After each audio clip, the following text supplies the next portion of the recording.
जब मैं स्वयं कक्षा 5 में पढ़ रहा था, उस समय शायद मुझे खुद ट्यूशन पढ़ना चाहिए था। हाँ। तब मैंने गांव में ही ट्यूशन पढ़ाना शुरू किया ताकि हमारे खर्चे निकल सके पढ़ने लिखने के। 8-9 साल की उम्र में, 8-9 साल की उम्र तक कि 1 माह के लिए मैं प्रतापगढ़ जैसे ज़िले में जाकर के घरेलू नौकर बना। एक परिवार के यहाँ जाकर के उनके यहाँ 1 महीने घरेलू नौकर की भूमिका में रहा, झाड़ू पोछा लगाना। लड़के हैं जो कमरा तो ले लेते थे वहाँ पर, लेकिन उनका पढ़ने लिखने से विशेष वास्ता नहीं रहता था। तो मुझे कमरे का किराया चूँकि मेरे पास था भी नहीं और न देना पड़े, इसकी वजह से उनके साथ में हो लिया। तो वहाँ कम से कम 10 से 15 लोग आते थे जिनको मुझे खाना बना करके खिलाना पड़ता था, बर्तन धुलना पड़ता था और उसके बाद फिर अपनी पढ़ाई की भी प्रक्रिया पूरी करनी पड़ती थी।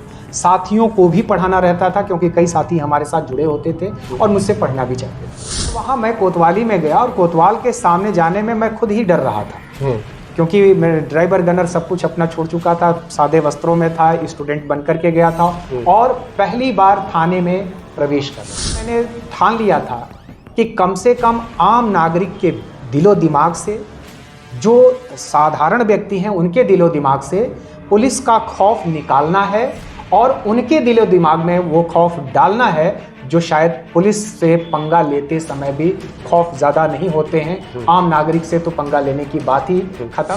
जिसका भी कोई प्रार्थना पत्र आता है, मैं ये मान करके नहीं चलता हूँ कि वो पीड़ित मेरे पास आया है, बल्कि मैं ये मान करके चलता हूँ कि मैं इस पीड़ा से गुजर रहा हूँ और मुझे ही इस पीड़ा से उबरना है। कि भैया पुलिस आई नहीं, हम तो एप्लीकेशन दिया है, 4 बार दिया है। आज एक मामला मेरे पास आया, वो कह रहे हैं 7 बार थाने हो चुके हैं, 3 बार अलग अलग प्रार्थना पत्र लिख के दे चुके हैं, साहब रिपोर्ट नहीं लिख रहे हैं।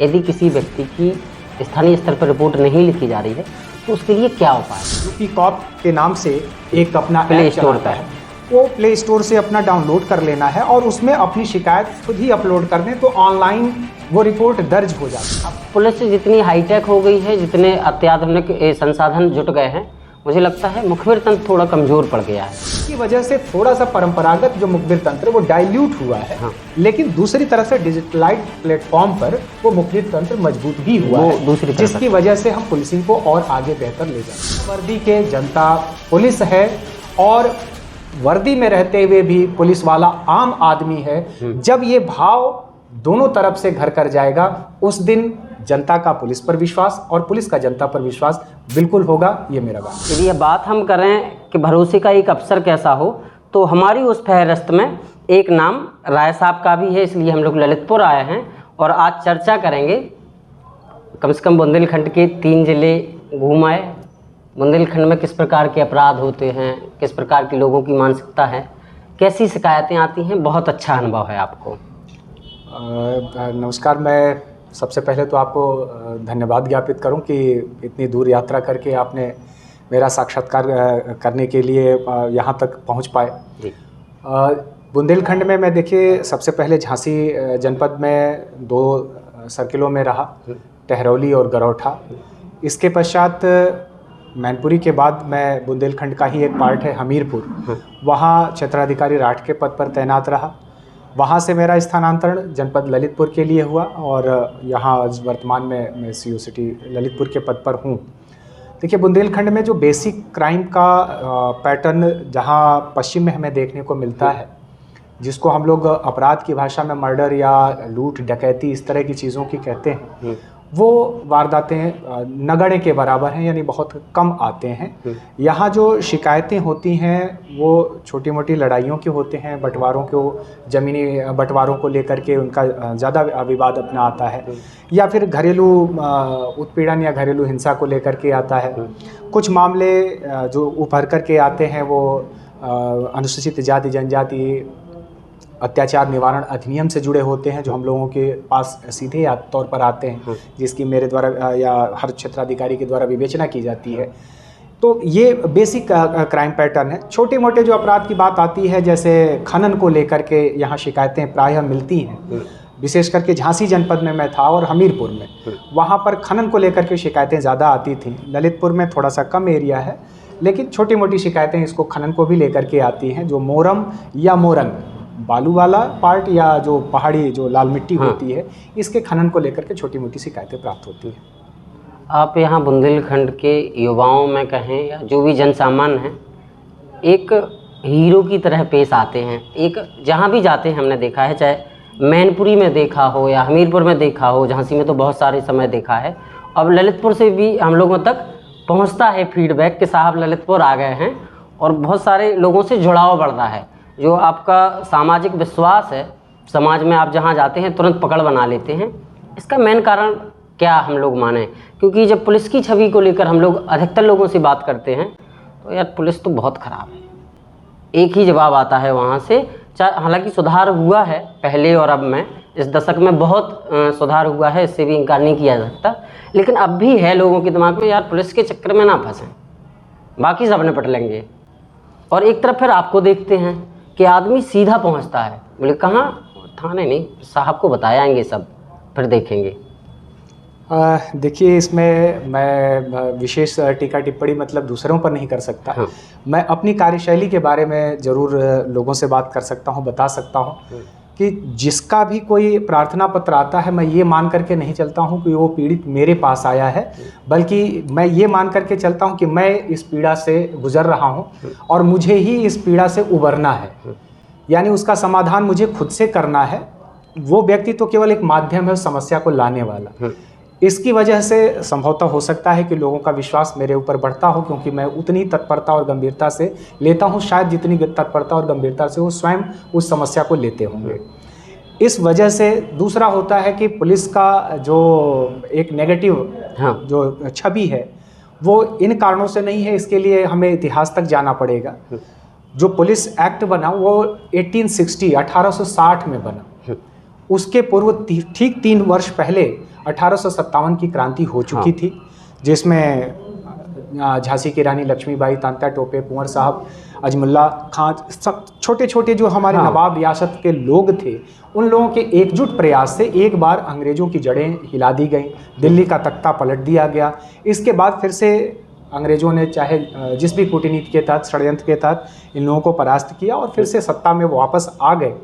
इसके बाद उन लोगों ने एक बात तय कर ली कि अब अगर भारतवर्ष में हमें लंबे समय तक शासन करना है, गुलामी की जंजीरों में इनको बनाए रखना है, तो निश्चित तौर पर एक फ्रेमवर्क हमें खड़ा करना पड़ेगा इनके बीच से, जो किसी प्रकार के विरोध गतिरोध को रोकने के लिए तैयार होंगे।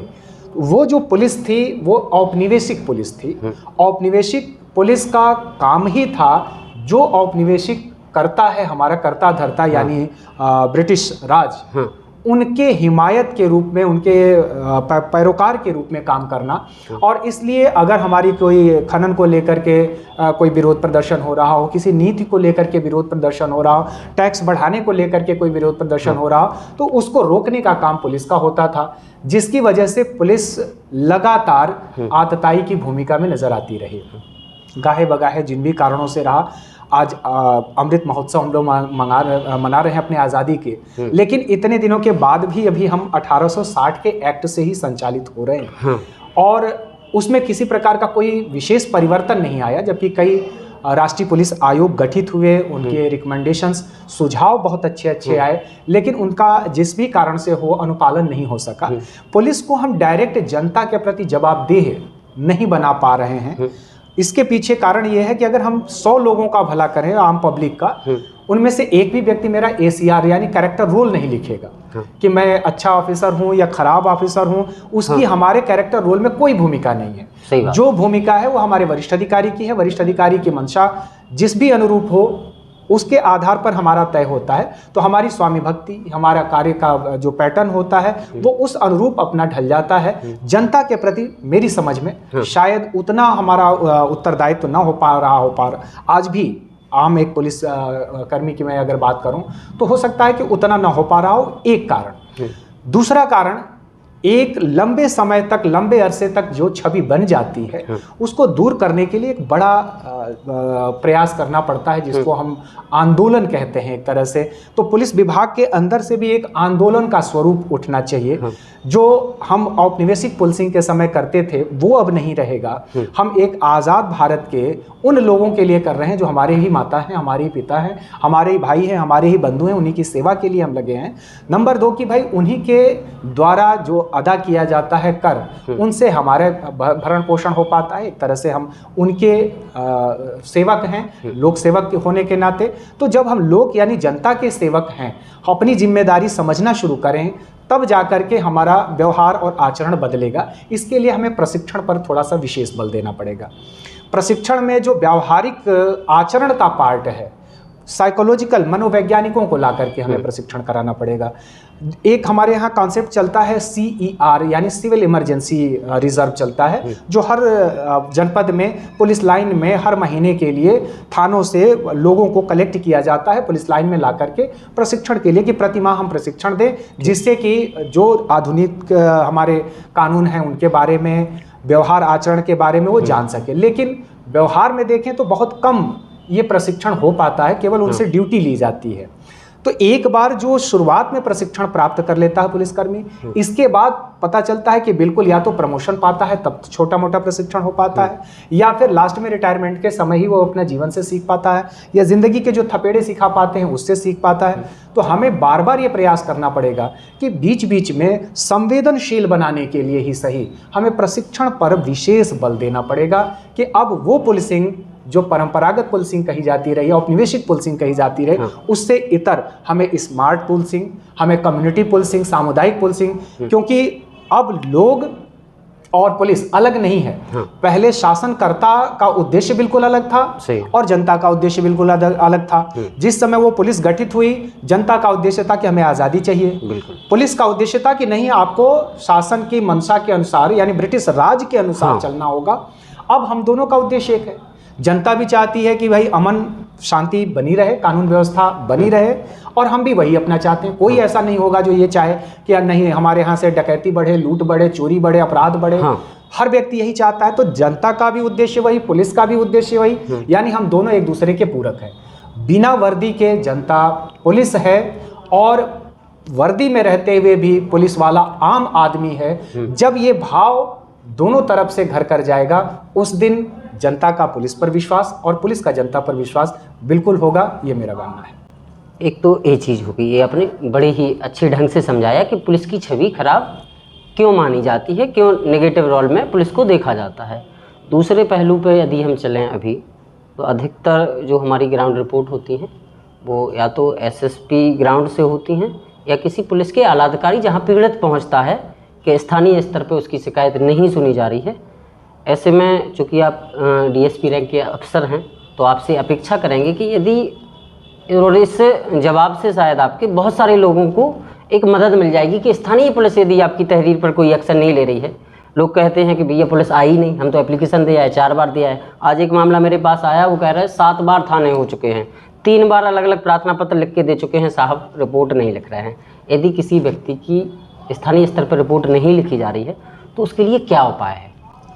देखिए, लगातार सरकार इसके लिए प्रयासरत है और शुरू भी हो गया है। तमाम ऐसे सॉफ्टवेयर डेवलप किए गए जिसमें हम ऑनलाइन अपना कई प्रकरणों में FIR स्वयं लॉन्च कर सकते हैं। लेकिन थोड़ा सा ग्रामीणांचल की जो जनता है अभी उससे अवेयर नहीं है।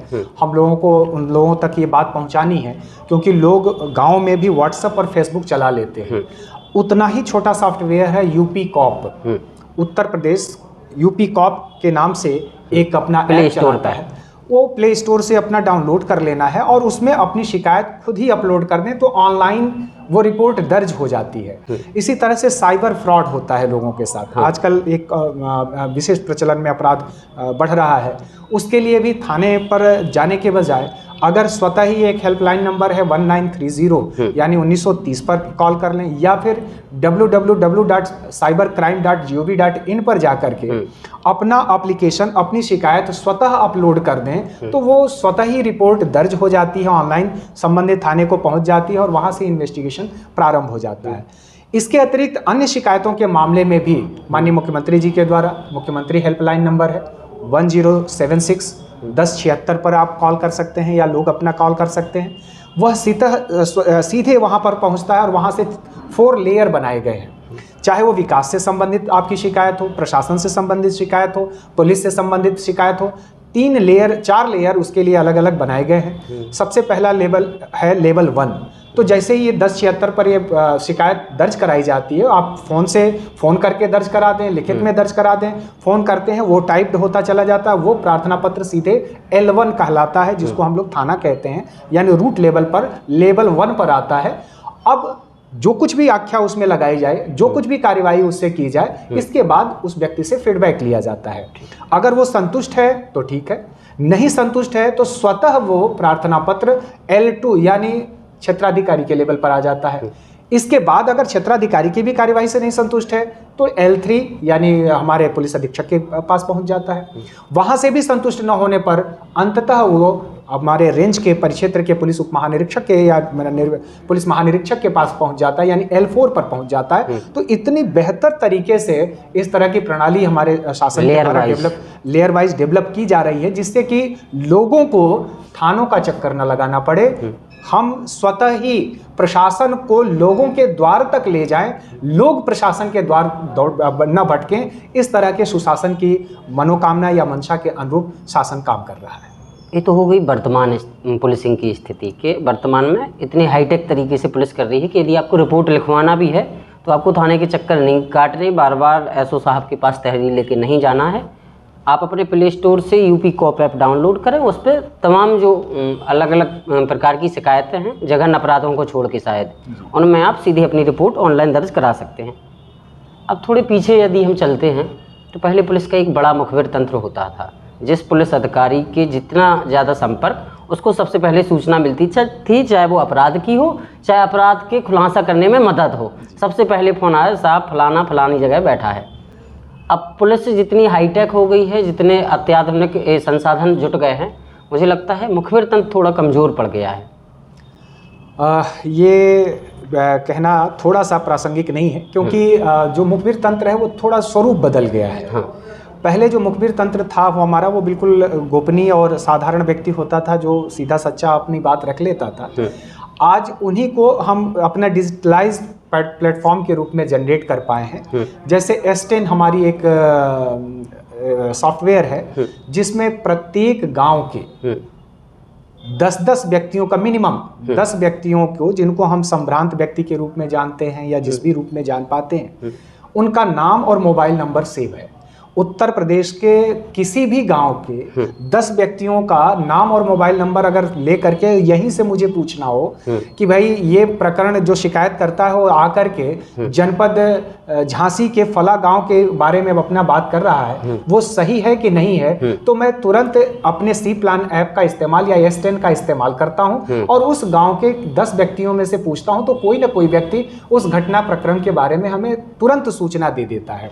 जो परंपरागत हमारे मुखबिर तंत्र था, जिसमें हम लोग कुछ अपना उनको शासन के तरफ से पैसे भी पेड करते थे, वो आज भी उपलब्ध है, सर्वसुलभ है। हालांकि अमाउंट छोटी है और जो सेवा भाव लोग रखते हैं वो इस अमाउंट से बधना भी नहीं चाहते हैं। उनका कहना है कि साहब, हम तो जैसे राष्ट्र की सेवा बाकी लोग कर रहे हैं, वैसे हम भी अपना राष्ट्र की सेवा में आपके लिए अपना समर्पित हैं। तो अभी भी मूल है कि हमारा रिलेशन, जो आचरण और व्यवहार है लोगों से, वो किस प्रकार का है। वही अगर मैंने कहा कि प्रशिक्षण के माध्यम से निचले लेवल पर जो हमारा आरक्षी लेवल है, जो बिल्कुल बेस कहलाता है पुलिसिंग का, उस लेवल पर जैसे जैसे इसको हम विकसित करेंगे वैसे वैसे ये चीज़ें आगे बढ़ेंगी। तीसरा इसमें कारण थोड़ा सा है मैन पावर के अभाव का। पहले एक गांव में समस्याएं भी थोड़ी सी कम आती थी, और जो कम समस्याएं थी उनके हिसाब से उस अनुपात पर हमारी पुलिस पर्याप्त मात्रा में थी, जो गांव में जाकर के निवास करती थी। विशेष करके आरक्षी वर्ग 2 से 3 दिन उस गांव में ही बिताते थे, व्यतीत करते थे, लोगों से मिलना जुलना हो पाता था। आज अत्याधुनिक संसाधन, सड़कें अच्छी होने के कारण ये प्रायः है कि उस गांव में थोड़ा सा कम समय व्यतीत करते हैं, सीधे थाने आ जाते हैं। ये इस पैटर्न को थोड़ा सा चेंज करना पड़ेगा, और वो तभी हो पाएगा जब हम प्रशिक्षण दे करके और उनको गांव में किस तरह से बिहेव करना है, कैसे व्यवहार करना है, किन से मिलना है, किन से नहीं मिलना है, और किस तरह से सूचनाओं को कलेक्ट करना है, इस चीज़ को अगर विकसित करेंगे तो हो पाएगा। तीसरा एक जो आधुनिक तरीका है 112, इस पर भी बहुत सारी सूचनाएं हमें स्वतः मिल जा रही हैं। तो इसलिए परंपरागत जो हमारा मुखबिर तंत्र था वो थोड़ा सा कमजोर, क्योंकि जिसको कुछ नहीं बताना होता 112 डायल कर देता, अपने आप शिकायत लॉज हो जाती है, पुलिस वहां पहुंच जाती है। तो इसकी वजह से थोड़ा सा परंपरागत जो मुखबिर तंत्र वो डाइल्यूट हुआ है। लेकिन दूसरी तरफ से डिजिटलाइज्ड प्लेटफॉर्म पर वो मुखबिर तंत्र मजबूत भी हुआ है, जिसकी वजह से हम पुलिसिंग को और आगे बेहतर ले जा पा रहे हैं। पुलिस की बात हो गई, अब व्यक्तिगत पे थोड़ा सा आएंगे कि जब कभी सामाजिक कार्यक्रम में आपको देखते हैं, सुनते हैं या स्थानीय स्तर पर सुनते हैं, तो रामचरितमानस में एक चौपाई है, जिनकी रही भावना जैसी प्रभु मूरत देखी तिन तैसी। तो आपको जब सुनते हैं लोग, और भी तमाम लोग सुनते हैं, लोगों से जानकारी मिलती है, कोई छोटे बच्चे हैं तो वो ठीक है अंकल जी बहुत बढ़िया काम कर रहे हैं, उनको ये नहीं लगता कि कोई पुलिस है, वो सीधे संवाद कर लेते हैं, सीधे जुड़ जाते हैं आपसे। शुरुआत कहाँ से हुई पुलिस डिपार्टमेंट में आने की? क्योंकि जिस हिसाब से आपका शब्दकोश है या जिस हिसाब से एक संवाद करने की क्षमता है, तो ऐसा लगता है कोई संत महात्मा वो शब्दकोश आता है निकल के। शुरुआत कहाँ से? ऐसा शब्दकोश पुलिस डिपार्टमेंट में मिलता नहीं है। नहीं, इसके लिए पहले तो मैं सिविल सर्विसेज की तैयारी करने से पहले, चूँकि ग्रामीण पृष्ठभूमि से हूँ और ग्रामीण पृष्ठभूमि से होने के नाते हर गांव में थोड़ा बहुत 19-20 करके कल्चर, जो हमारी संस्कृति है वो लगभग समान है। जो छोटी मोटी भिन्नताएं उनको अगर छोड़ दी जाएं तो वो हमारे गांव में भी विद्यमान है। तो उस गांव से ही लेकर के मैंने सीखना शुरू किया। दूसरा, जीवन का जो संघर्ष है वो बहुत कुछ चीज़ें हमें सिखाता है। मैं पहला अपने गांव का विद्यार्थी हूं जो कक्षा 5 से ट्यूशन पढ़ाना शुरू किया था। अच्छा। जब मैं स्वयं कक्षा 5 में पढ़ रहा था उस समय शायद मुझे खुद ट्यूशन पढ़ना चाहिए था। तब मैंने गांव में ही ट्यूशन पढ़ाना शुरू किया ताकि हमारे खर्चे निकल सके पढ़ने लिखने के। 8-9 साल की उम्र में? 8-9 साल की उम्र से। तो वो एक पठन पाठन की प्रक्रिया वहाँ से शुरू हो गई कि मुझे पढ़ना भी है और पढ़ाना भी है। वो सिलसिला लगातार जारी रहा। इंटरमीडिएट के बाद मैं सोच भी नहीं सकता था कि किस तरह से इलाहाबाद प्रयागराज की धरती पर आऊँगा और वहाँ रुक कर के अपने जीवन यापन को जारी रखते हुए अपने पठन पाठन को भी जारी रख पाऊँगा।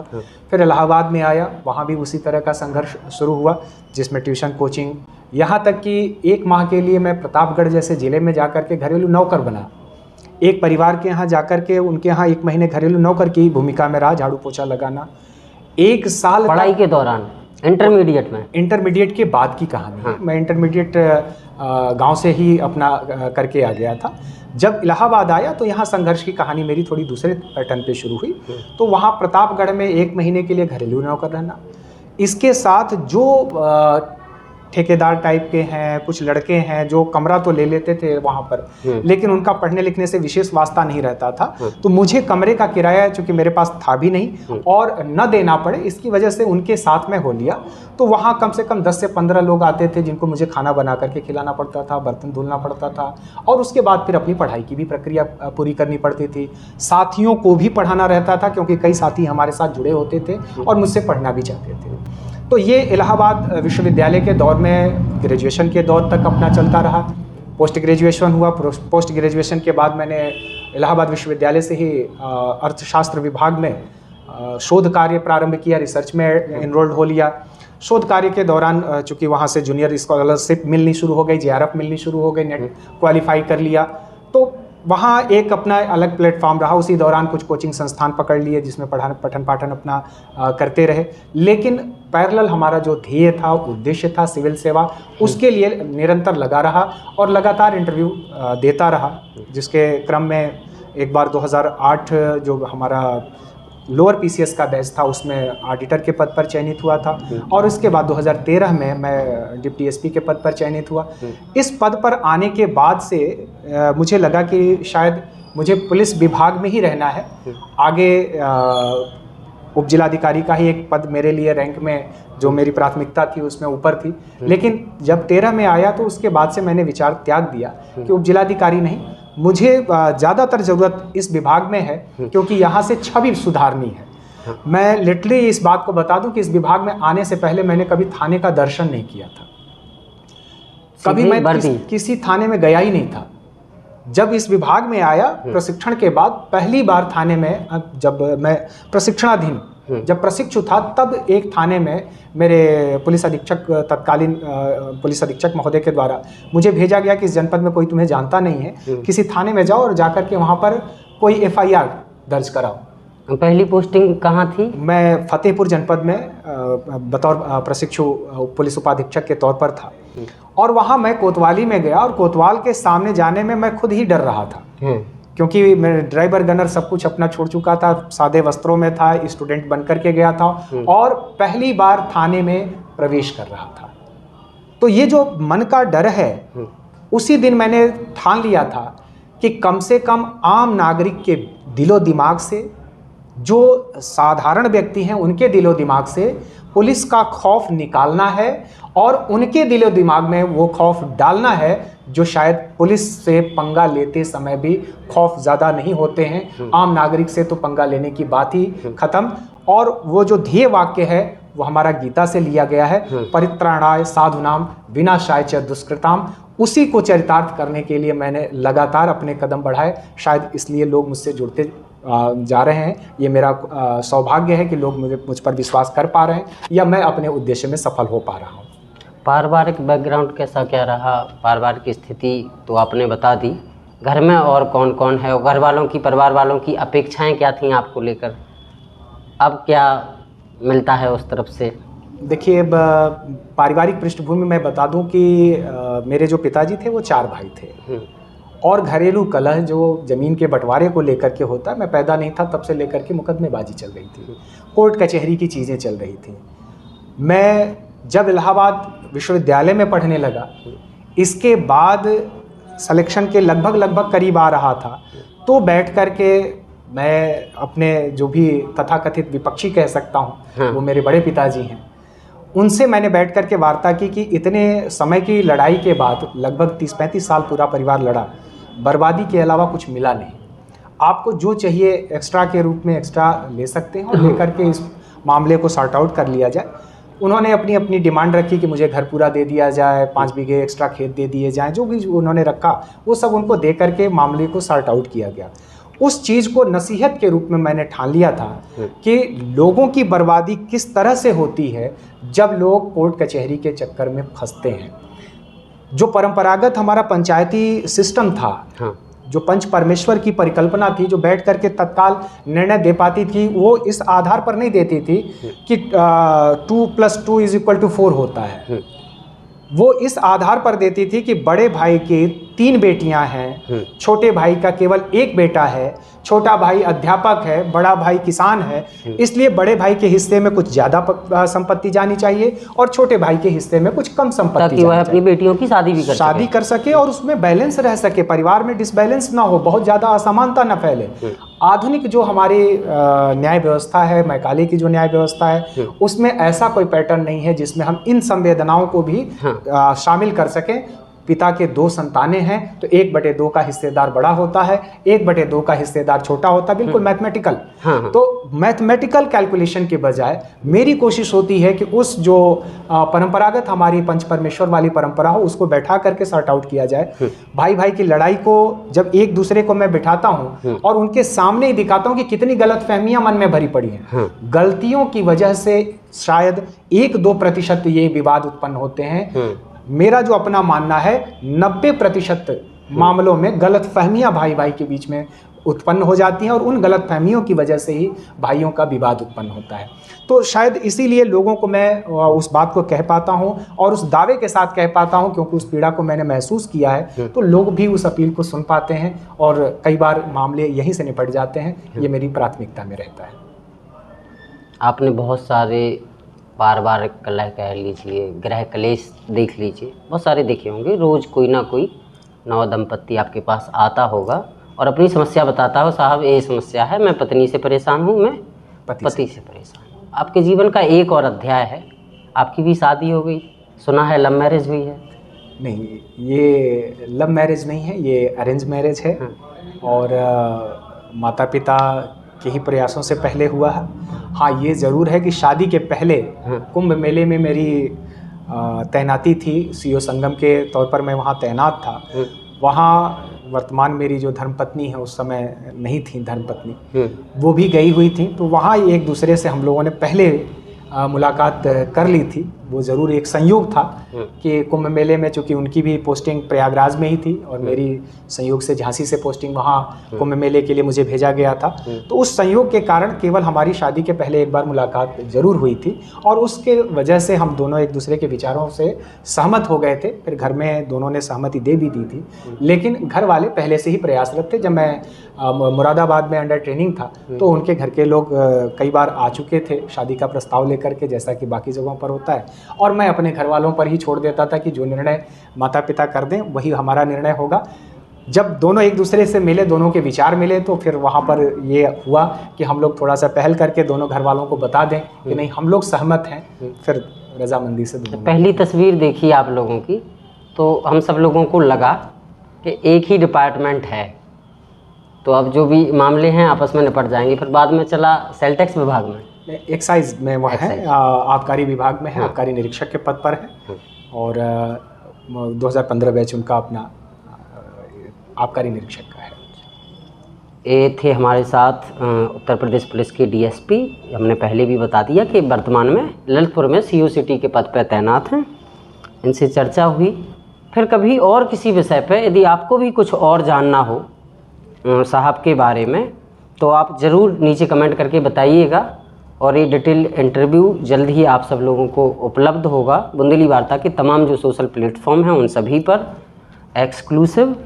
और एक चीज़ का और वादा है, एक चीज़ जो मैं व्यक्तिगत रूप से जानता हूँ कि यदि आप सही हैं तो आपको बिल्कुल डरने की ज़रूरत नहीं है। सीधे आइए साहब के पास, इनकी कुंडी खटखटाइए, दिन हो या रात, और पूरी बात सही बताएंगे। तो इस चीज़ का आप विश्वास मानिए हमारी तरफ से, क्योंकि ये मेरा खुद का अनुभव रहा है। और बहुत सारे लोग जब आए हैं तो उनको सलाह मेरी यही रहती है कि आप साहब के क्षेत्र में कहीं हैं और पीड़ित हैं किसी बात से, सीधे आइए। पंगा किसी से भी हो, कितने बड़े से हो, साहब उलझ जाएंगे, आपको न्याय दिलाएंगे यदि आप सही हैं तो। और यदि आप किसी गैर कानूनी काम में लिप्त हैं तो फिर साहब से आपको कोई नहीं बचा पाएगा। ये भी बिल्कुल सत्य बात है। फिर चाहे आप किसी भी घराने से हो, किसी भी हो। अक्सर साहब के बारे में कहा जाता है कि साहब का प्रेम जितना आम जनता के लिए है, उतने ही जो अपराध प्रवृत्ति के लोग हैं, अपराधी प्रवृत्ति के लोग हैं, उनमें भय है।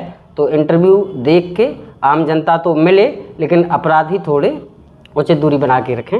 ये हमने वार्ता कराई थी। सर, यदि आप ललितपुर की जनता से कुछ कहना चाहते हो या ललितपुर का कैसा अनुभव रहा इन 6-7 महीनों में, तो आप प्लीज़।